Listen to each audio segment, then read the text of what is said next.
Hello everyone. Okay, before we begin, let me share with you guys something. Have you ever imagined driving on a normal road and then suddenly a huge construction bursts from above? Well, that is exactly what happened in one of Malaysia's most well-known construction accidents. You want to know more about it? Let me share with you guys. On 22nd March 2021, a launching gantry crane at Sucre Highway Construction Project in Cheras, Kuala Lumpur suddenly collapsed from an elevated structure.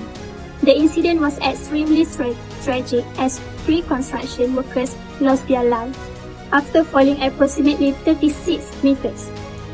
At the same time, debris from the collapse struck at a vehicle traveling below the construction sites, causing serious injuries to the driver.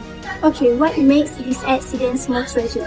It is not only affected the workers there, but it is also affected the person on the public area. As a result, the incident received a nationwide attention and raised a serious concern regarding safety management practice in the construction industry. Okay, for this reason, our group found this information is very interesting for us to analyze. So, our Group 1 has chosen Sucre crane collapse as our workplace accident case study. So, through this presentation, we will examine what happened during the accident, identify immediate cause and underlying cause, discuss its impact, and explore several preventive measures that could help avoid similar incidents in the future. To understand how to prevent this from happening again, we look beyond just what physically broke. Assalamualaikum, my name is Fatiha. We will split our findings into 2 parts: immediate causes, what directly triggered the accident, and underlying causes, the deeper management of safety failures behind it. Let's start with immediate causes. On 22 March 2021, the launcher crane lost its balance and collapsed while installing a bridge segment. These cranes carry very heavy loads, so even a small problem like a bent part or uneven hydraulic pressure can quickly shift its weight and cause the whole structure to fail.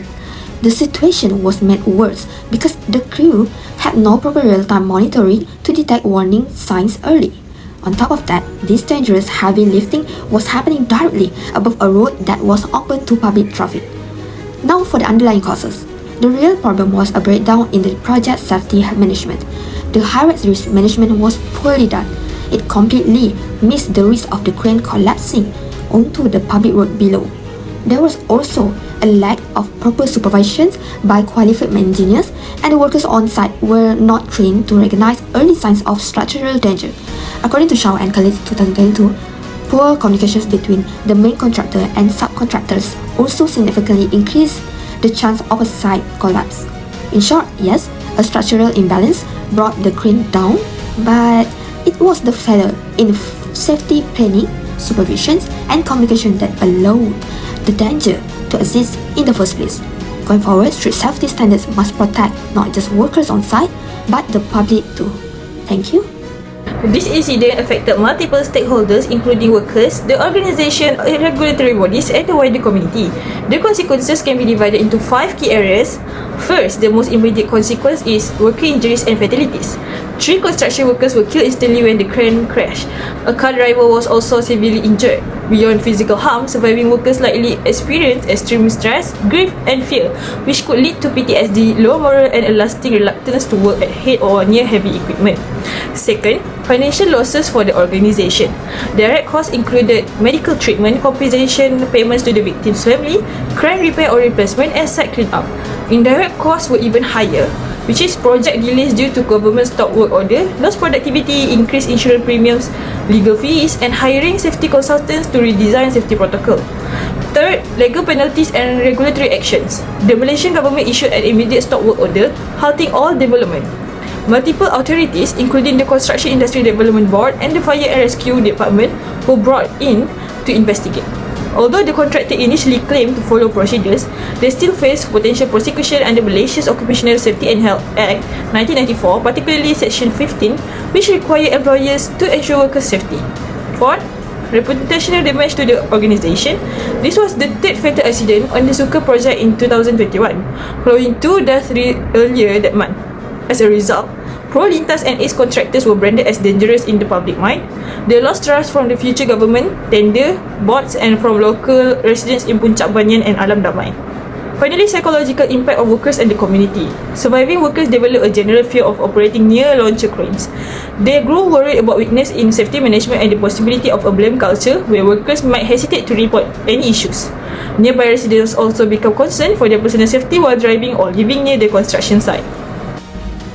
Next, I will be presenting our recommended prevention strategies and safety improvements. First, under engineering control, we recommended a real-time load proximity and monitoring system. Sensors installed on the gantry continuously monitor load weight, wind speed, boom angle, ground stability and load movements.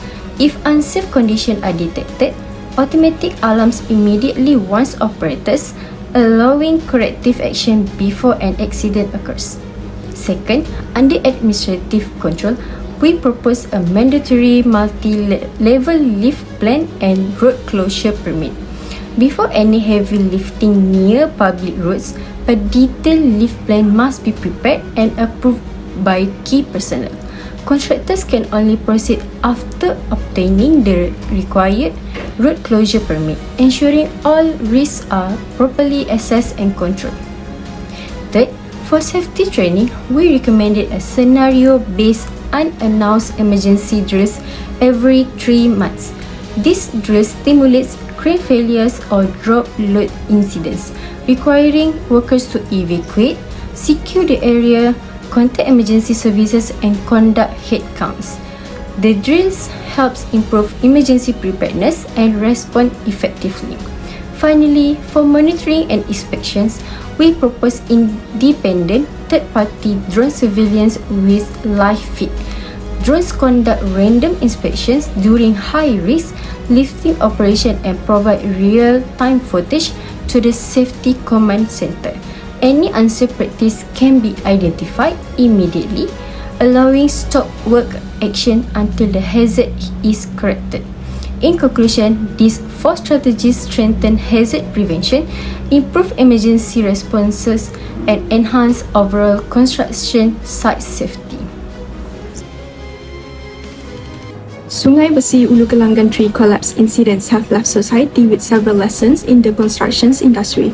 It is a high-risk infrastructure project that involves a heavy lifting procedure in the active public area. The most important lesson learned from this case is that effective occupational safety and health management systems must be integrated into every stages. Starting from project planning, implementations, monitoring and evaluation, the failure of one single crane component shows us that one weak point in a structured complex system could affect the whole construction process and lead to a serious accident.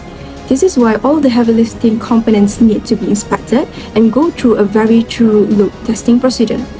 The importance of proactive management system also needs to be studied under the oversight of one broken part and not taking it easy.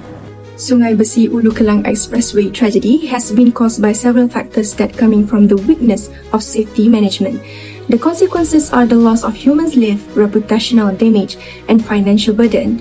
It also brings mental disruptions to the surrounding communities, which lead to psychological disturbance. The top management would be blamed and lose trust from many parties, and this would reduce the gain of new projects or profits. Therefore, it is really important for construction companies to start prioritizing the safety aspects above everything, because once an accident occurs, it will affect many things. The implementations of strict administration controls such as mandatory multi-level lift plans and road closure permits and strategic engineering controls plans could provide better protections for construction workers and public entities.